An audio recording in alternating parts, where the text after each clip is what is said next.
جبریل علیہ السلام ایک بار آقا دو جہاں صلی اللہ علیہ وسلم کی بارگاہ میں حاضر ہوئے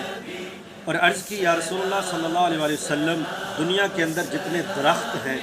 درختوں کے اوپر جتنے پتے ہیں وہ میں گن سکتا ہوں، دنیا کے اندر جتنے سمندر ہیں، دریا ہیں، ندی نالے ہیں، ان کے اندر جتنا پانی ہے اور پانی کے جتنے قطرے ہیں وہ میں گن سکتا ہوں،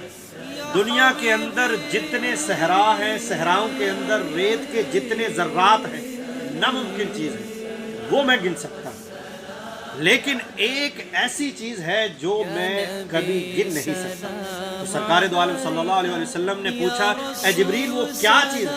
تو سرکار دو عالم صلی اللہ علیہ وسلم کو جبریل نے ہاتھ باندھ کر کہا یا رسول اللہ صلی اللہ علیہ وسلم، جب آپ کا امتی آپ پر محبت سے ایک بار درود بھیجتا ہے تو میں اس کی نیکیاں شمار نہیں کر سکتا۔ سبحان اللہ، درود شریف کی اتنی فضیلت۔